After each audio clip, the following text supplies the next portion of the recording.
د بل چا په زړه کې خپله مینه محبت پیدا کولو لپاره دوه مجربې وظیفې او کارونه چې رسول الله علیه السلام موږ ته ښودلي دي.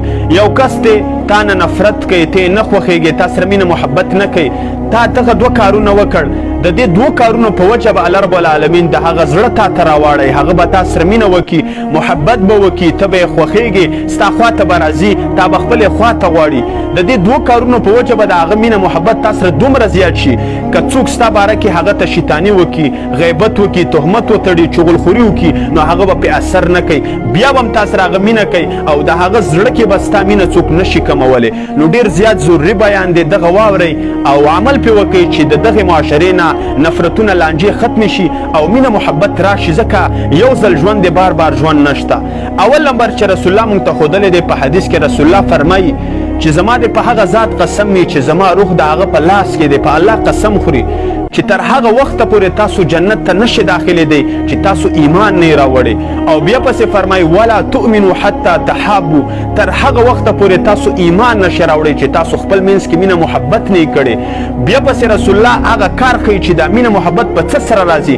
رسول الله فرمایي اولا ادلکم علی شیء اذا فعلتموهم تحاببتم. رسول الله فرمایي ای صحابه کرامو، ای امته، آیا زه تاسو ته یو داسې شی نه ښیم چې یو کس تا سره نفرت کوي، ته یې نه خوښېږي، مینه محبت نه کوي او تا دغه کار وکړو، د دغه کار په وجه به هغه تا سره مینه وکړي، محبت به وکړي. نو هغه کار رسول الله څه وفرمیل چې افشو السلام بینکم، خپل منځ کې په یو بل باندې سلام اچوئ. نو یو کار دا دی چې کوم کس تا سره مینه محبت نه کوي، په هغه باندې ته السلام علیکم ورحمت الله وبرکاته اچوه. الله په دغه سلام اچولو کې دغه طاقت او قوت اچولی دی چې د هغه په زړه کې ستا باره کې کم نفرت دی، کینه ده، بغض دی، الله رب العالمین هغه د سلام په وجه په مینه محبت بدلی. نو کم کس چې تا سره ضد کوي، ته نه خوښېږي، هغه باندې ته سلام اچوه، الله به انشاءالله د سلام په وجه د هغه نفرت هر څه ختم کړي او مینه محبت به راشي. دویم نمبر کار رسول الله چې ښودلی دی، رسول الله فرمایي په حدیث کې تهادو تحابو، یو بل ته تحفې ورکوي، د تحفې په وجه به کس تا سره مینه محبت وکړي. رسول الله فرمایي یو کس دی تا سره نالګي ده، ته نه خوښېږي، هغه ته ته تحفه ولېږه، د تحفې په وجه به هغه تا سره مینه محبت وکړي. همدغه شان دی ستا یو ملګری دی تا سره لانجه ده، ته نه خوښېږي، نو ته یو ښایسته ګیفټ تیار کړه، کپړه والا، چپلې والا، عطر والا او ډبي کې بند کړه، ورولېږه چې دا ستا دپاره ما اخیستی دی او تاله مې تحفه وکړه.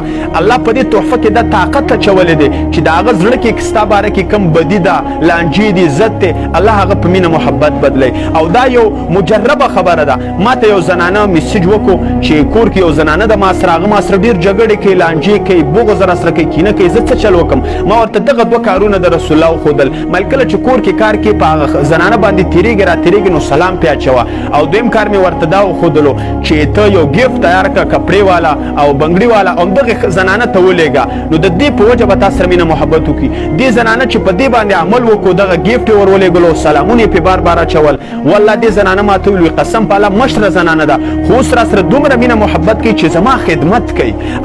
او هغه حیرانه په دې وه چې تا سره ما څومره بغض و کینه کوله او تا بیا ما باندې سلام اچولو او تا ماله تحفې رالیږلې. نو دا ډېر ضروري اعمال دي، دا وکئ، ملګرو سره شریک کړئ چې د معاشرې نه نفرتونه لانجې ختمې شي. او زموږ دغه صفحه د پښتو د بیاناتو لپاره لایک فالو کړئ.